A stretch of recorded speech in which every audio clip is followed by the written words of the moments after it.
You need to vacate this structure within 72 hours, Mr. Martinez. Your house, everything you've built here, sits on Highland Meadows HOA property now. If you refuse, we'll be forced to pursue legal action for unlawful occupancy. I was standing on the deck I'd spent 3 summers building with my own hands, every board cut, sanded, and sealed by me, staring at a woman in cream-colored Lululemon leggings, a tailored blazer that probably cost more than my truck payment, and pearl earrings that caught the Colorado sun like tiny surveillance cameras.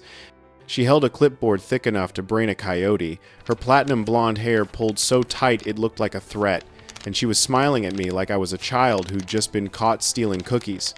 Her name was Amanda Crawford, 41 years old, president of the Highland Meadows Homeowners Association. And according to the papers she'd just handed me, she now controlled the land I'd been building on for the past 5 years, land I'd bought outright, paid taxes on, and literally bled into. "This is my property," I said slowly, trying to keep my voice level even though my pulse was hammering in my ears. "I have the deed. I have the title. I have 5 years of construction permits. You can't just show up and claim, 'Actually,'" Amanda interrupted, her voice dripping with that particular brand of condescension that people use when they think they've already won. "As of the rezoning approval in March 2024, your parcel falls within the expanded fire mitigation buffer zone of Highland Meadows. That makes it subject to HOA oversight and architectural compliance. Since you never submitted plans to our design committee, and this structure," she gestured at my house like it was a pile of trash, "violates multiple community standards, we're within our rights to demand removal or voluntary surrender of occupancy." I looked past her at the 3 men in reflective safety vests standing by their pristine SUVs, taking photos of my house with expensive cameras. One of them was measuring something with a laser rangefinder, another was pointing a drone at my roof. This wasn't a courtesy visit, this was an invasion. "Get the hell off my property," I said quietly. Amanda tilted her head, still smiling. "We're still willing to work with you, Marcus. There's a pathway to compliance if you're cooperative. But the clock is ticking." She turned and walked back to her black Range Rover like she owned every inch of ground between us, her heels somehow not sinking into the dirt I'd leveled with my bare hands 5 years ago. I stood there, holding that envelope, watching them drive away, and felt something cold and furious settle in my chest. They thought they could steal my home. They thought I'd just give up. They had no idea what was coming. 5 years ago, if you'd told me I'd be fighting a homeowners association in court over land theft, I would have laughed and offered you a beer while we watched the sunset over the Rockies. Back then, my biggest worry was whether I could finish framing the main structure before winter hit, and whether my kids would think I was crazy for dragging them up a mountain every weekend to build a house from scratch. I'm Marcus Martinez, 44 years old, born and raised in Denver, Colorado. Spent the last 20 years running a custom furniture business, high-end cabinets, hardwood restoration, the kind of meticulous work where you measure 3 times and cut once because mistakes cost thousands of dollars and your reputation. I'd always dreamed of building something bigger, not for clients, for me, for my family. A place where my kids could grow up with dirt under their nails and stars overhead instead of city lights and traffic noise. Somewhere real. Somewhere that couldn't be taken away by landlords or market crashes or any of the other forces that make modern life feel so temporary. In 2019, I founded 18 acres of raw mountain land in Jefferson County, Colorado, about 30 miles west of Golden. Steep terrain covered in ponderosa pine and scrub oak, with granite outcroppings and a view that made your chest physically ache. No utilities, no roads, no neighbors within 2 miles. Just altitude, silence, and a view that stretched all the way to the Continental Divide. The land cost me everything. I'd saved $85,000, which was a steal even then, but it came with challenges that would have sent most people running. No driveway, no water source except what we could collect or haul, no power lines within 3 miles. The only access was a barely maintained fire trail that turned into a muddy nightmare every time it rained and was completely impassable for 3 months every winter. I didn't care. I'd been building things my whole life. This would just be the biggest, hardest, most meaningful project I'd ever tackled. My wife Elena thought I was insane. You want to spend every weekend for the next 5 years building a house in the mountains with no experience in construction? She'd asked when I first showed her the property. I have plenty of experience, I'd countered, just not with houses. Cabinets and houses are not the same thing, Marcus. Wood is wood. Joints are joints. It's just bigger. She looked at me for a long moment, then sighed. The kids are going to think you've lost your mind, but the kids, Sophia, 12, and Diego, 9, thought it was the greatest adventure anyone had ever proposed. Diego immediately started planning a treehouse. Sophia started a YouTube channel called Dad's Crazy Mountain House Project to document everything. My mother-in-law said I was having a midlife crisis and should buy a Corvette like a normal person. But I knew what I was doing. Or at least I thought I did. The first summer, 2019, I cleared brush and leveled the building site with a rented excavator I barely knew how to operate. I watched YouTube videos at night and learned as I went, making mistakes and fixing them, slowly figuring out how to move earth without killing myself or destroying the property. I hauled gravel by hand, one wheelbarrow load at a time, building up the foundation pad. Mixed concrete in a rusted portable mixer that sounded like it was actively dying but somehow kept running. Set rebar with Diego while Sophia filmed everything and provided running commentary for her growing YouTube audience. We slept in tents pitched near the building site, cooked on a propane camp stove, got eaten alive by mosquitoes, watched elk wander through our campsite at dawn like we were the intruders, not them. But every foundation block I poured, every beam I raised, every nail I drove, that was ours.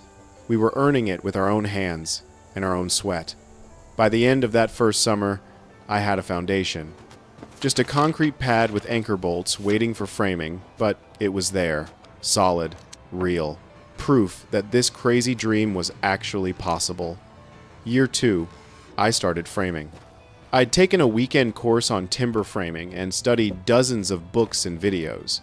I bought rough-cut lumber from a sawmill near Fort Collins, beautiful ponderosa pine and Douglas fir, still wet from cutting, that I'd have to let dry on site. Elena and I spent entire weekends cutting, measuring, fitting pieces together like a massive wooden puzzle. The kids helped where they could, handing tools, carrying materials, holding boards steady while I drove screws. Progress was agonizingly slow. Weather stalled us. Injuries delayed us. I broke 2 fingers when a beam shifted wrong and caught my hand against a post. Spent 3 weeks working one-handed, learning to do everything left-handed while my right hand healed.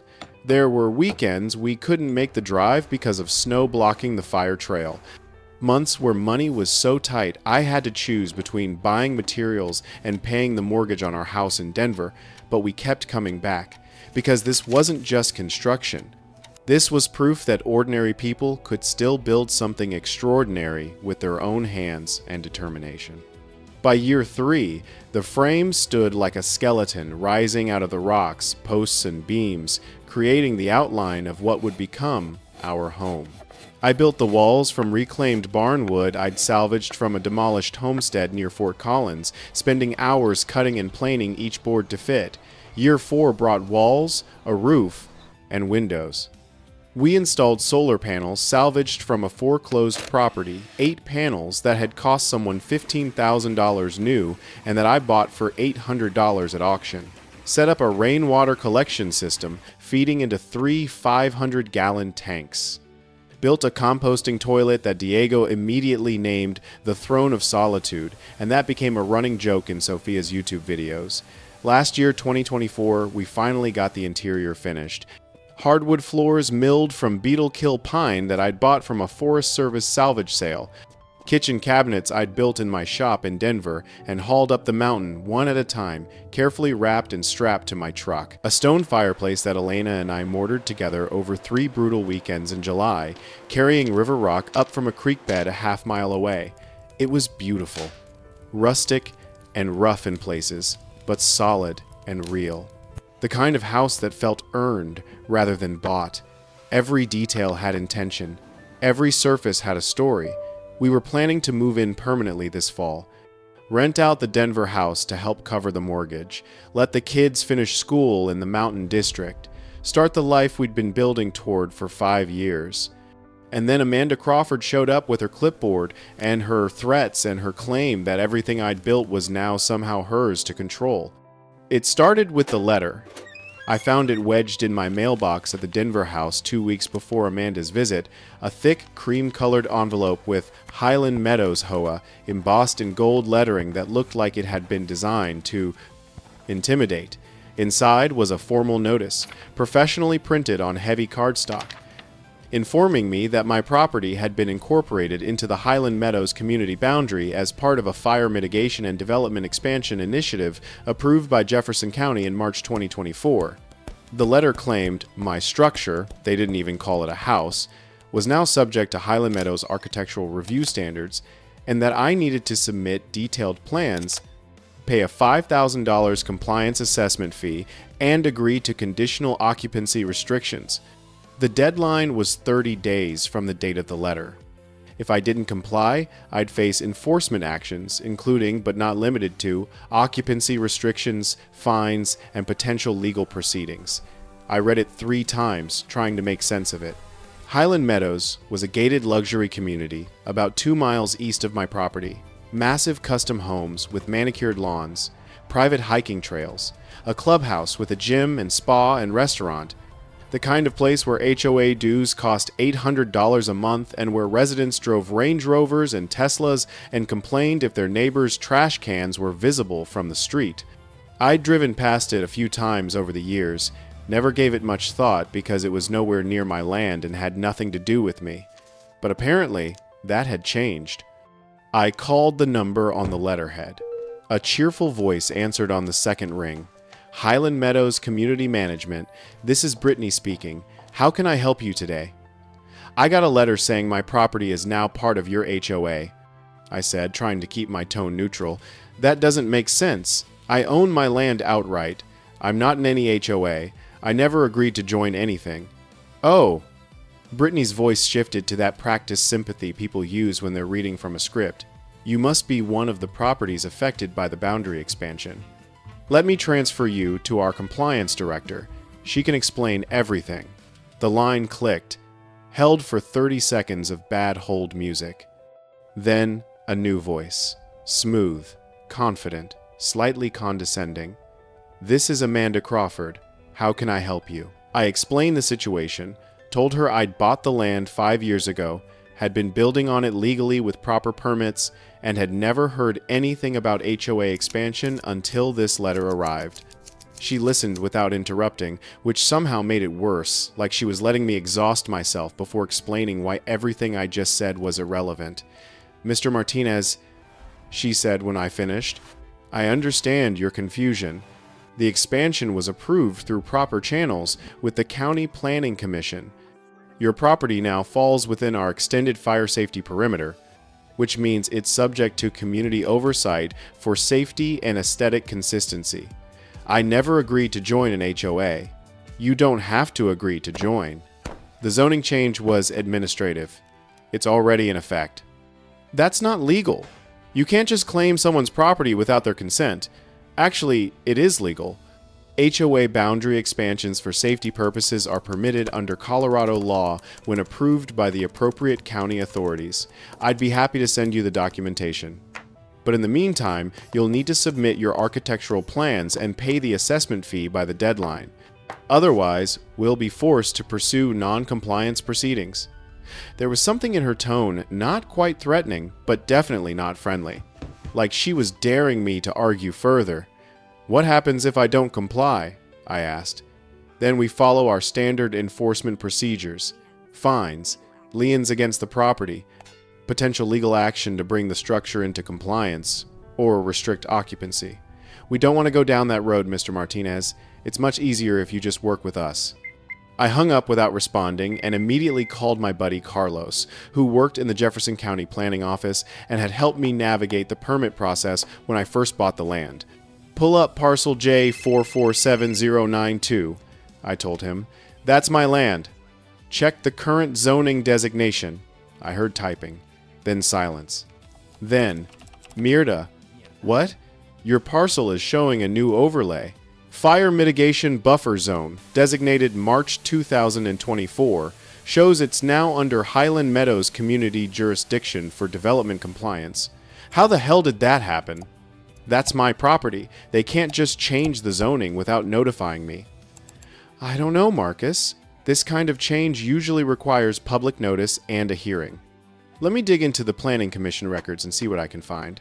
He called me back 2 hours later. His voice was tight, angry. "I found the filing." Highland Meadows submitted a proposal to the Planning Commission in February 2024 to expand their fire safety perimeter to include adjacent, undeveloped parcels. They claimed it was necessary for wildfire mitigation after the Marshall Fire. The Commission approved it in March without objection.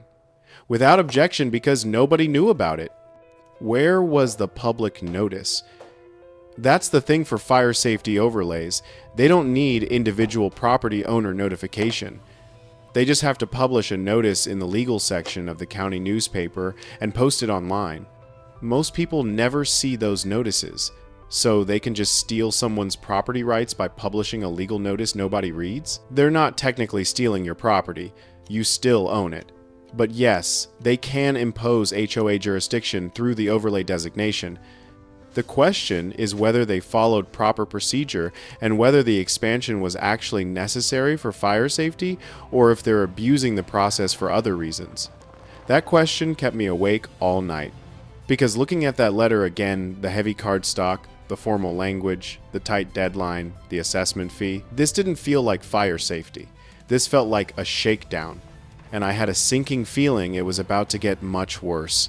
Amanda showed up at the property on a Saturday morning in late May, driving that black Range Rover with darkly tinted windows, followed by 3 men in matching Highland Meadows safety vests riding in spotless SUVs like some kind of suburban military convoy. I was on the deck staining the railing posts when I heard their vehicles coming up the fire trail, not the sound you expect on a remote mountain property where the only traffic is usually me. I frowned and walked to the edge of the deck to look down the trail. That's when I saw the chain. I kept the entrance gate locked with a heavy chain and padlock, not to keep out hikers or wildlife, but to prevent people from driving up and damaging the trail or leaving trash. The only people with keys were me, Elena, and the county fire department. The chain was lying on the ground, cut clean through with bolt cutters. My jaw tightened. Whoever these people were, they'd just committed criminal trespass. The vehicles parked right in front of the house, not off to the side, not at a respectful distance, but front and center like they owned the place. The Range Rover's driver's door opened and Amanda Crawford stepped out. I recognized her immediately from LinkedIn. I'd looked her up after that phone call. Professional headshot, corporate smile, bio listing her credentials, community management professional, certified HOA director, committed to excellence in residential governance. In person, she looked exactly like her photo, except more intimidating. Cream-colored Lululemon yoga pants that probably cost $200. Tailored blazer in charcoal gray. Pearl stud earrings. Hair pulled back so tight it looked painful. Expensive sunglasses. And that clipboard, leather-bound, thick with papers, held like a weapon. She walked toward me without hesitation, heels clicking on the stone path I'd laid 2 summers ago. "Mr. Martinez," she said, not offering her hand. "I'm Amanda Crawford, president of Highland Meadows HOA. We need to talk about your non-compliance issue." I set down the stain brush carefully. "You cut my chain. We have access rights under the fire safety designation. Your property is part of our community perimeter now, which means we have the right to inspect for compliance and safety violations. This is private property." You just committed criminal trespass. She smiled that tight, professional smile people use when they're about to screw you over and want you to thank them for it. Actually, as of the March rezoning, we have oversight authority for properties within the buffer zone. Your structure here, she gestured at my house like it was a shed someone had thrown together over a weekend, was built without HOA approval. That makes it non-compliant with community standards. I have building permits from Jefferson County. County permits aren't enough. You need HOA Architectural Committee approval for any structure within our jurisdiction. Since you didn't get that approval, this building is considered unauthorized. While we talked, her 3 cronies had fanned out across the property. One was taking photos with a professional camera, wide shots of the house, close-ups of details, photos of the solar panels and water collection system. Another was measuring the deck with a laser range finder, recording numbers in a tablet. The third had launched a drone that was now hovering over my roof, its camera pointed down at the structure. "Stop," I said loudly enough for all of them to hear. "You don't have permission to photograph my property or fly drones over it. Leave now, or I'm calling the sheriff." Amanda's expression didn't change. "We're conducting a compliance assessment. It's our right under community oversight regulations. If you interfere, you'll be in violation of HOA bylaws and subject to additional penalties." "I'm not in your HOA. I never joined. I never agreed to any bylaws. The zoning change made you part of Highland Meadows, whether you agreed or not. That's how overlay districts work, Mr. Martinez." I pulled out my phone and took a photo of her, then her Range Rover with the license plate visible, then each of her team members, then the cut chain lying on the ground. "You're trespassing," I said clearly. "You destroyed my property to gain access. Everything you're doing right now is illegal. Get off my land." Amanda tilted her head slightly, studying me like I was an interesting insect. "Mr. Martinez, I understand you're frustrated, but fighting this won't help you. We're offering a pathway to compliance, a chance to bring your structure up to community standards and avoid legal problems. If you cooperate, we can work together. And if I don't cooperate, then we follow our enforcement procedures: fines, liens, legal action. Eventually, if you continue to refuse compliance, we can seek an injunction preventing occupancy until the violations are corrected. We've done it before with other non-compliant properties. The courts generally side with HOAs on safety issues." She handed me another envelope, thick, cream-colored, formal. "This is a detailed list of violations we've identified. You have 72 hours to either submit a compliance plan or vacate the structure. After that, we file with the court." I didn't open the envelope, just held it, staring at her. "You can't just show up and claim my house is yours," I said quietly. "We're not claiming your house. We're claiming jurisdiction over development within our community boundaries. There's a difference." She smiled again. "We'll be in touch, Mr. Martinez." "I hope you make the right decision." She walked back to her Range Rover. Her team packed up their equipment and followed. Within 2 minutes, they were gone, driving back down the fire trail like they'd just completed a successful mission. I stood there holding that envelope, staring at the cut chain, feeling something cold and heavy settle in my chest. This wasn't about fire safety. This wasn't about architectural standards. This was something else entirely, and I was going to find out exactly what. The envelope contained 15 pages of alleged violations, each one more absurd than the last. Unauthorized exterior finish. Structure exhibits non-approved wood siding inconsistent with Highland Meadows aesthetic standards. Approved materials: stucco, brick, or James Hardie fiber cement in approved color palette. The reclaimed barn wood I'd spent months selecting, cutting, and installing the beautiful weathered pine that gave the house its character was a violation. Violation #2. Non-compliant roof material. Metal roofing not approved under HOA architectural guidelines. Required: dimensional asphalt shingles in approved neutral tones. The standing seam metal roof I'd installed specifically for fire resistance and snow shedding was non-compliant. Violation #3. Unapproved solar installation. Solar panels visible from community areas must be integrated, concealed per architectural standards.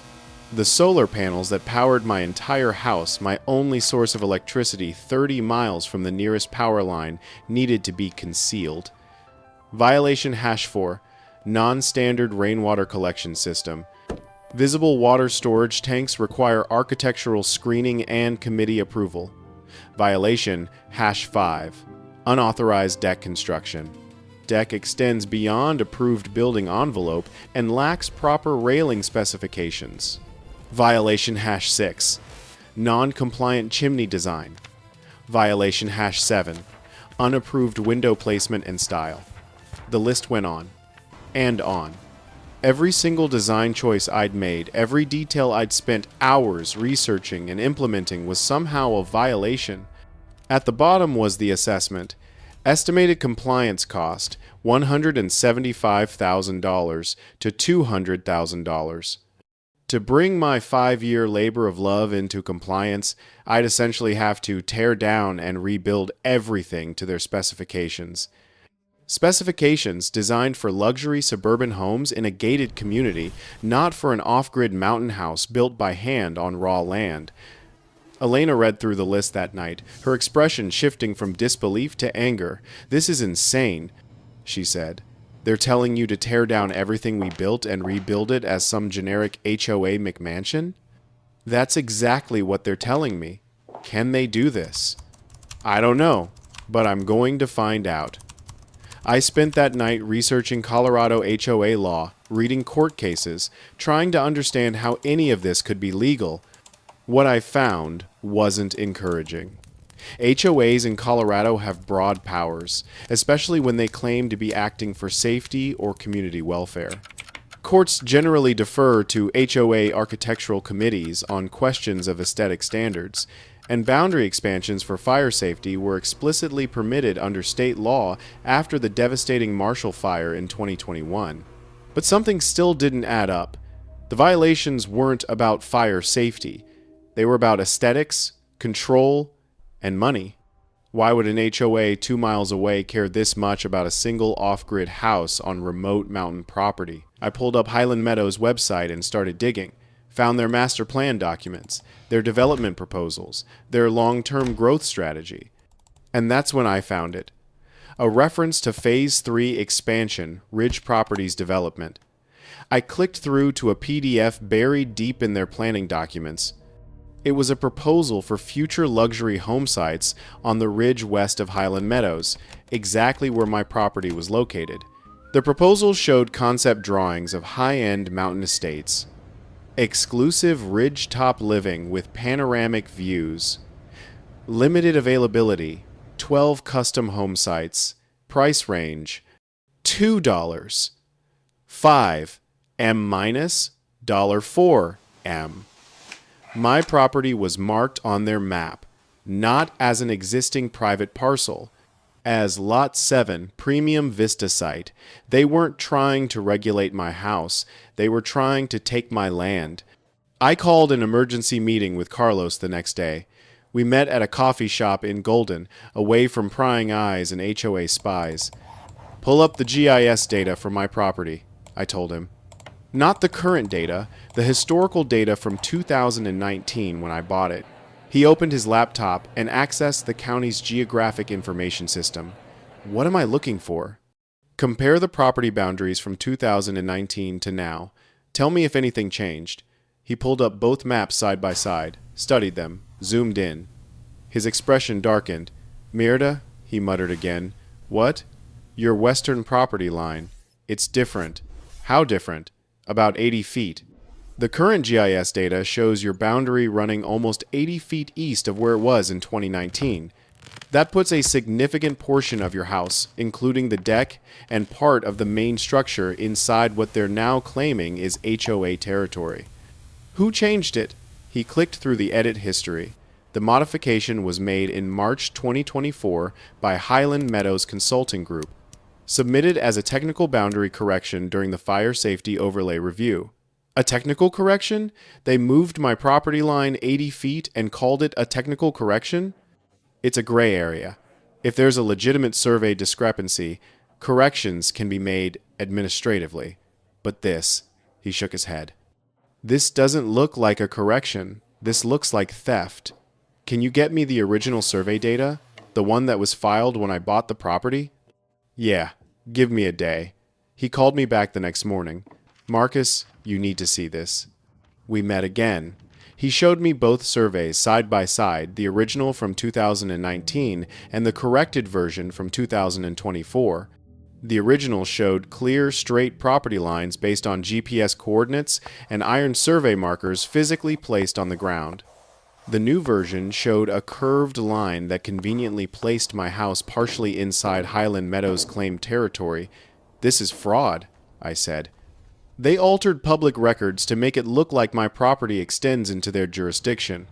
Probably, but proving it's going to be hard. They filed it as an administrative correction with supporting documentation from their own surveyor. Unless you can prove their surveyor's work was fraudulent, it'll be your word against theirs. I have the original survey. I have the iron markers on the ground. Those don't move. That's good, but you're going to need a lawyer. A really good one.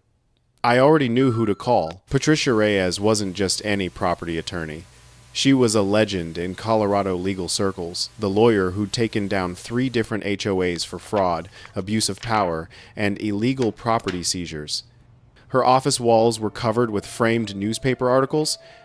Attorney wins, $2.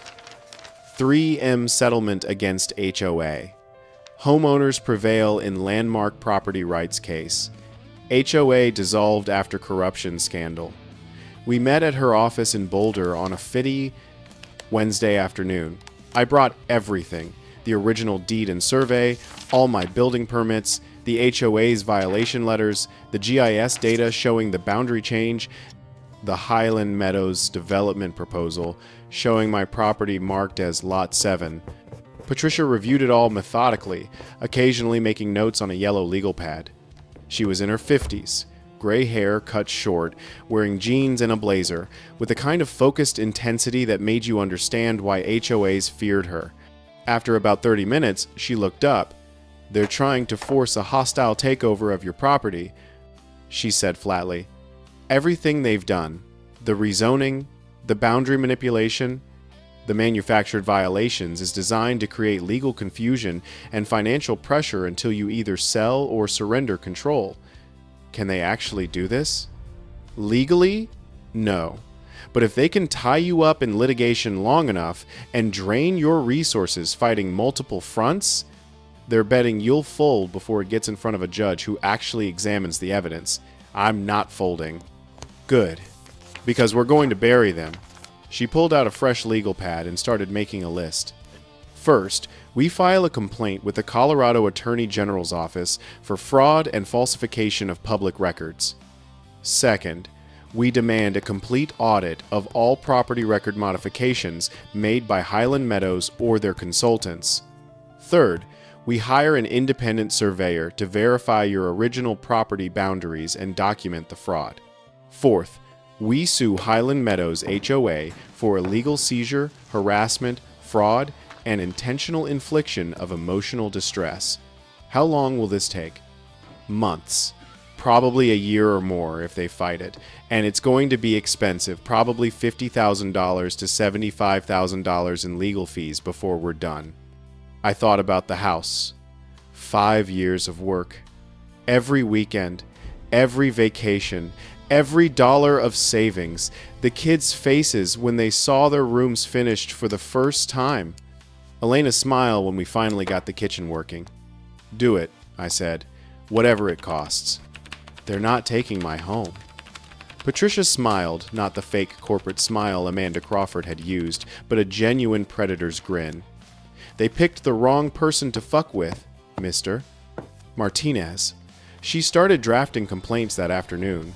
By Friday, we'd filed formal complaints with the Colorado Attorney General, the Jefferson County District Attorney, and the State Board of Professional Surveyors, alleging fraud, forgery, and abuse of public office. We also hired Dr. James Morrison, an independent surveyor and forensic land analyst, to examine my property and verify the original boundaries. But while Patricia was building our legal case, I decided to do something Amanda Crawford probably didn't expect. I went public. I'd been documenting the construction from day one. Not for legal purposes, just because I wanted to remember the process. Photos of every stage. Video time-lapses of the framing going up. Sophia's YouTube videos showing our weekends working on the house. I had hundreds of hours of material showing every stage of building that house with my own hands and my family's help. So I spent a week editing it all together into a 40-minute documentary-style video and posted it on YouTube with the title, How an HOA Tried to Steal My Home. The complete story. I included everything. The timeline showing 5 years of legal permitted construction, the letters from Amanda Crawford with her threats and manufactured violations, the GIS maps showing the fraudulent boundary change, the Highland Meadows development proposal showing my property marked as their Lot 7, the forged survey documents, and I asked one simple question: how is this legal in America? I posted the video on a Sunday night. By Monday morning, it had 10,000 views. By Tuesday, 50,000. By Wednesday, it was trending on YouTube's homepage with over 200,000 views and climbing. Local news stations started calling. Colorado Public Radio did a segment. The Denver Post sent a reporter who drove up to the property and did a full feature story with photos of the house and interviews with me and Elena. The comments on the video were overwhelming. This is exactly what happened to us in Florida. HOAs are criminal organizations. I'm a real estate attorney and this is textbook fraud. You need to sue them into the ground. This made me cry. The fact that you built this with your own hands and they're trying to steal it is enraging. Everyone needs to see this. HOAs are out of control. Suddenly, this wasn't just my fight. It was a story about property rights, about whether ordinary people could still own land in America without being subject to private governing bodies they never agreed to join. A GoFundMe appeared, started by Sophia, with my permission, to help with legal costs. It raised $35,000 in 2 weeks, strangers donating $20, $50, $100 because my story resonated with their own experiences or fears. The pressure started mounting on Jefferson County officials. Why had they approved Highland Meadows expansion without proper oversight? How had fraudulent boundary changes been filed without anyone noticing? Who was responsible for ensuring HOA expansions were legitimate? The county commissioners announced they were opening an inquiry. The planning commission chair gave a defensive interview claiming they'd followed proper procedure. And most importantly, Amanda Crawford went silent. No more letters, no more visits, no more threats. But I knew the silence wouldn't last, because we'd just filed the lawsuit, and discovery was about to start. And discovery would reveal everything. Discovery in a civil lawsuit means both sides have to turn over documents, emails, internal records, anything relevant to the case.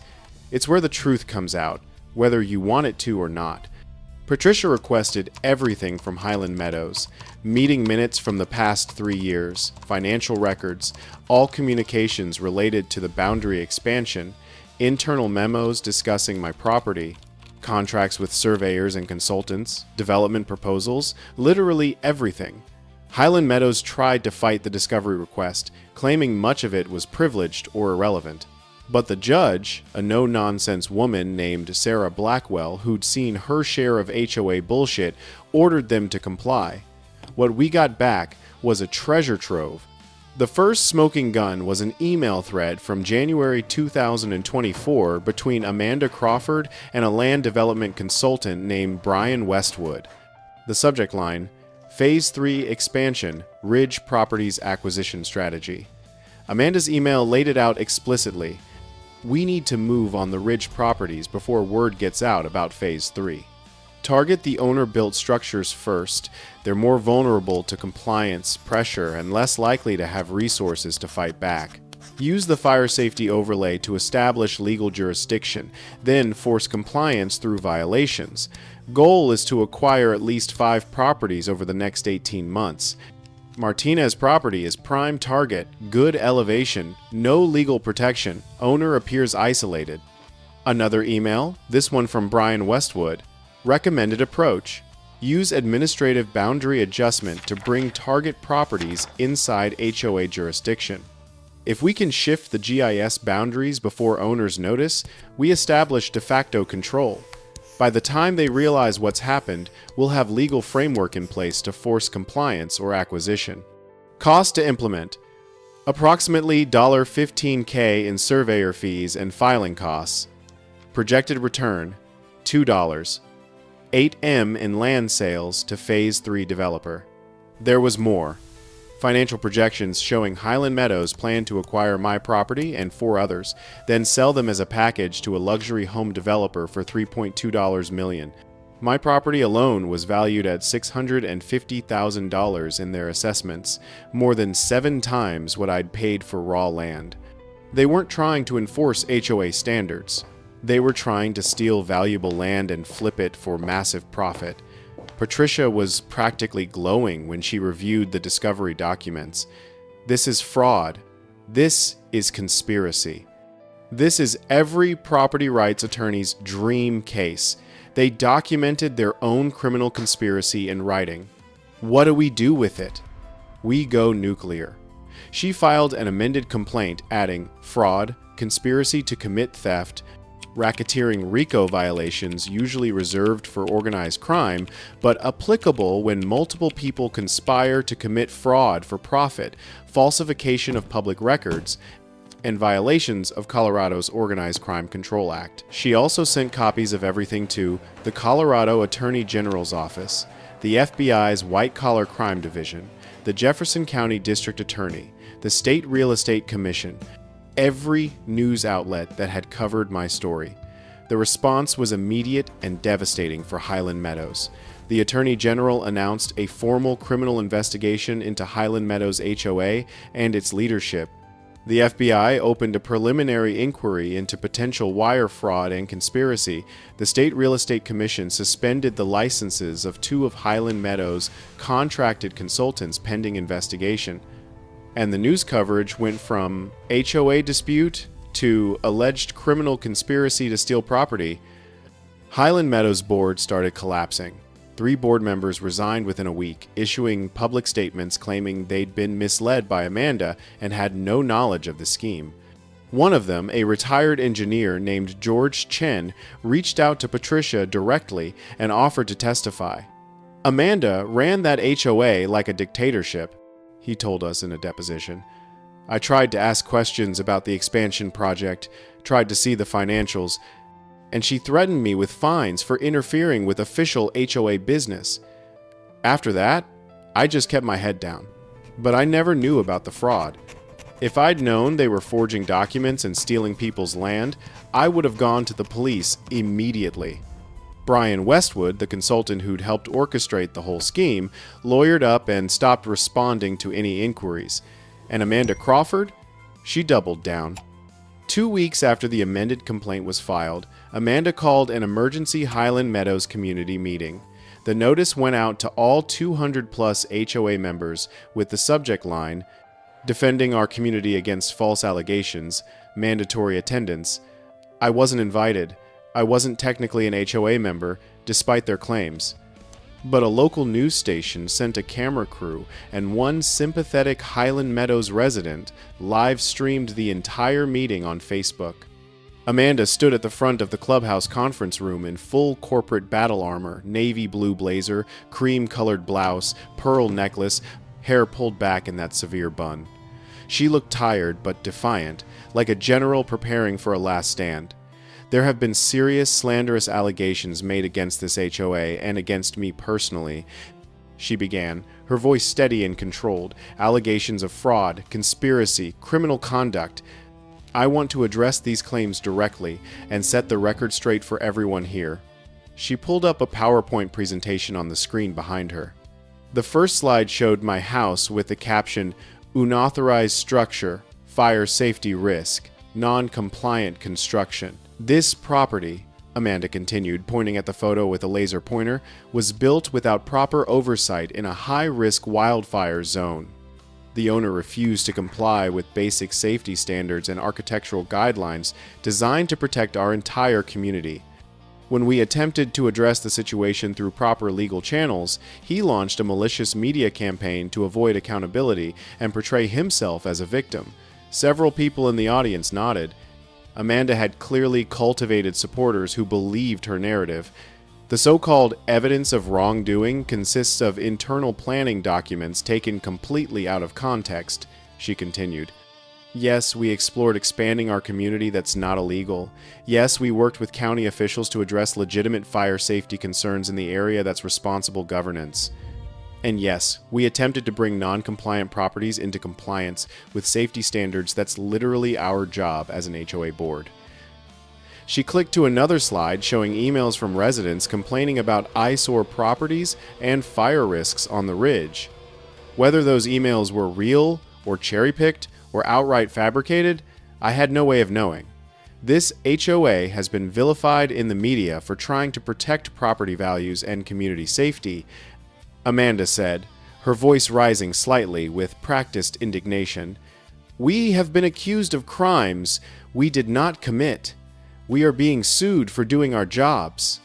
And we will not be intimidated by lawsuits, media attacks, or political pressure. We will continue to defend our community and our mission. The reporter from Channel 7 raised his hand. Miss Crawford, how do you respond to specific allegations that you and your consultants fraudulently altered GIS property boundaries to falsely claim jurisdiction over properties that were never part of Highland Meadows? Amanda's expression didn't waver. Those allegations are categorically false and defamatory. We worked with licensed professional surveyors and followed all proper county procedures. Any boundary adjustments were made based on legitimate technical corrections, not fraud. What about the emails discussing acquisition through compliance pressure and projected profits from selling acquired properties? Those internal communications have been grossly misrepresented. We discussed strategies to encourage voluntary compliance with safety standards, not theft or extortion. Are you aware that the Colorado Attorney General's office and the FBI are now investigating Highland Meadows for fraud and racketeering? Amanda's smile finally cracked slightly. This meeting is for Highland Meadows community members only.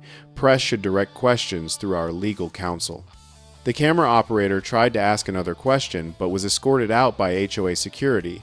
The live stream continued for another 20 minutes. Several residents asked pointed questions.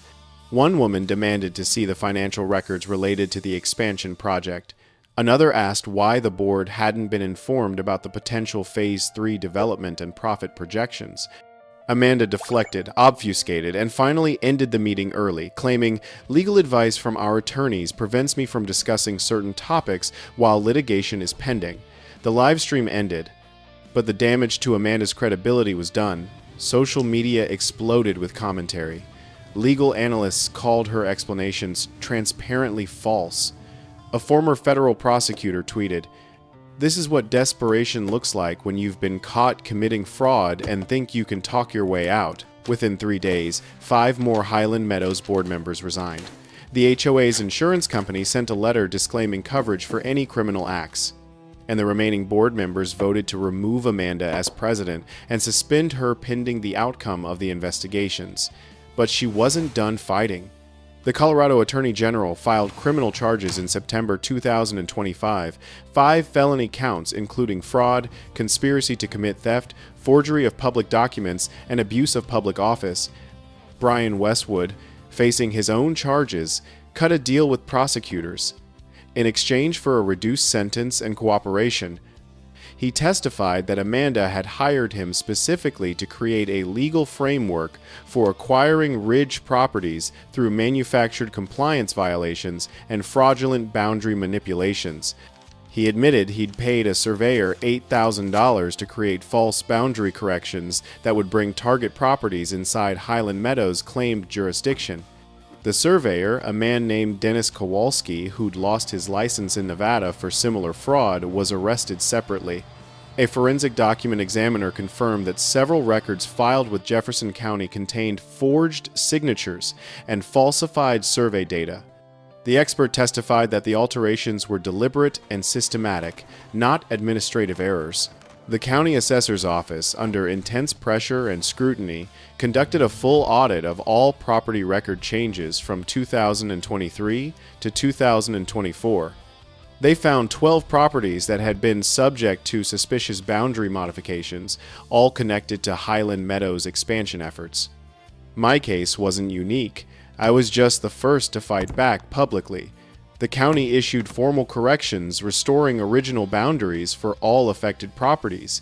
They also refunded excess property taxes that had been assessed based on the fraudulent records. I got a check for $3,200. Not huge money, but a small victory. The trial for the criminal charges was set for December. But 2 weeks before the trial date, Amanda's attorney approached the prosecutor with a plea offer. Amanda pled guilty to 3 felony counts: fraud, conspiracy to commit theft, and falsification of public records. In exchange for her plea and cooperation in ongoing investigations, prosecutors dropped the RICO and organized crime charges. Sentencing came in January 2026. The judge, the same Judge Blackwell who'd overseen the civil case, gave Amanda 3 years in federal prison, 5 years probation after release, and ordered her to pay $147,000 in restitution to me and the other affected property owners. "You abused a position of trust and authority," Judge Blackwell said from the bench. "You manipulated legal systems designed to protect property owners and instead used them as weapons to steal people's homes for personal profit. You showed no remorse throughout this process, only defiance and denial. This court will not tolerate such brazen criminal conduct." Amanda didn't react visibly, just sat there in her navy blazer at the defense table, staring straight ahead as the bailiffs led her away to begin her sentence. I felt not triumphant, just tired and relieved. The nightmare was finally over. It's June 2026 now. Almost exactly 2 years since Amanda first showed up at my property with her clipboard and threats. The house is finished, completely, beautifully finished. We moved in permanently last fall, sold the Denver house, enrolled Sophia and Diego in the Mountain School District, started the life we'd been building toward for 7 years. The kids love it. Diego built his treehouse last summer with my help. Sophia graduated from her YouTube channel to become a teenage advocate for property rights and HOA reform. She's been interviewed on podcasts and even testified before the Colorado legislature. Elena calls our home the fortress. Sophia calls it the house that spite built. Diego just calls it home. I added one final detail before we officially moved in: a hand-carved wooden sign at the entrance to our property. Made from beetle kill pine, letters burned in with a wood-burning tool. Private property, built by hand, owned by right. No hoe, no surrender, no exceptions. It's become something of a local landmark. People drive up the fire trail on weekends just to take photos of it. Several have told me it gives them courage to fight their own battles. But I didn't build this place for symbolism or to make a statement. I built it because I wanted my kids to know that ordinary people can still create extraordinary things through hard work, determination, and refusal to give up. That you don't need permission from gatekeepers and bureaucrats and HOA tyrants to live your life on your own terms. That freedom still exists if you're willing to fight for it. The Colorado legislature passed new laws this year, the Property Rights Protection Act, making it illegal for HOAs to expand their boundaries without explicit written consent from affected property owners. The law also requires public hearings, individual notification, and strict oversight of any boundary changes. They call it the Martinez Act informally. Last week, I was sitting on the deck at sunrise, coffee in hand, watching fog roll through the valley below and obscure the trees halfway down the slope. Sophia came out and sat next to me, still in her pajamas. "Was it worth it?" she asked quietly. "All the fighting and stress and money and everything?" I looked at the house, every beam and board built by our hands, every nail driven with purpose, every detail chosen with intention.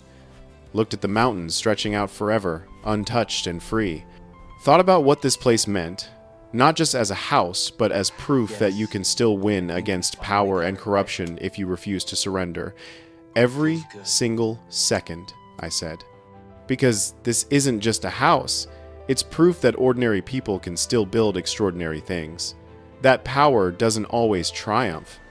That sometimes, if you document everything, refuse to be intimidated, and fight back with truth and determination, you get to keep what's yours.